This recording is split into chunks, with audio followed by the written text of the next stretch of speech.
A lot of what society romanticizes as humility is actually self suppression disguised as virtue. Let's get into it. I always forget to introduce myself. Hello, hi. My name is Paul. If you're coming across my YouTube for the first time, my name is Paul. And this space I created for us to heal, reflect, and vibe together.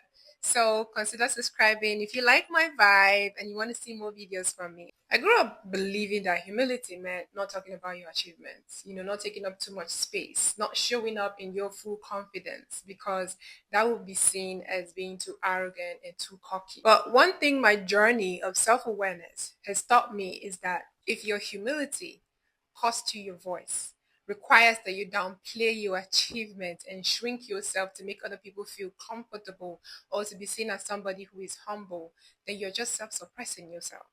That's just it. You're in a cycle of self minimization. For example, there's a guy called Matthew. Matthew is a really good programmer. Everybody knows this. And Matthew is being introduced by his friend, his boss, or his uncle to someone else. And the person says, "Oh, this is Matthew. He's really good at programming. Matthew is a genius at programming." And Matthew goes, "Oh, please, I think he's blowing it out of proportion." To Matthew, he's being modest. But just like Maya Angelou said, modesty is a dangerous thing because it requires you to shrink yourself. A space was created for Matthew to step into it in confidence. Matthew would have said, "Thank you. I do my best," with confidence in his eyes and self assurance on his shoulders. But he chose to shrink himself because he believed that modesty was humility when it wasn't.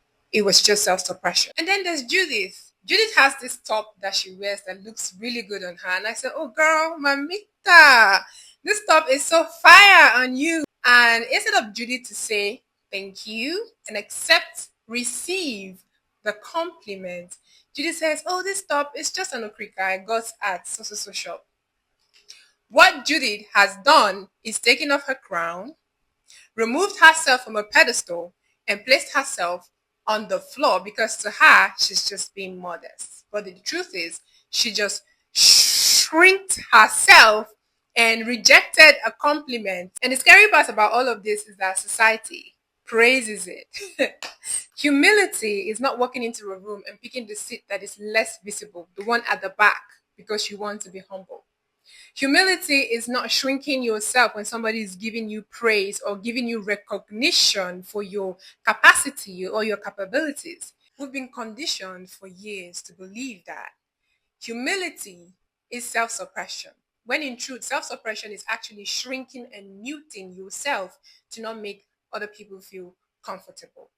True humility is being grounded in who you are without needing to inflate or shrink yourself into a space to make other people feel like, "Oh, he's a very humble person." You see, as someone who has spent a lot of time pretending I don't know the things that I know and shrinked my confidence because I didn't want to seem intimidating to other people, I understand that the fear most people have about stepping into their full self is that they're going to be seen as arrogant, they're going to be criticized, they're going to be judged. But as somebody who has tasted the cost of not being honest with yourself, I gotta tell you, the price is too expensive.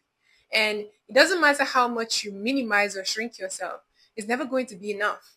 There's always going to be somebody who's going to say it's not enough. So, how long do you think you can keep up, beloved? I hope you allow this word land for you like it did for me.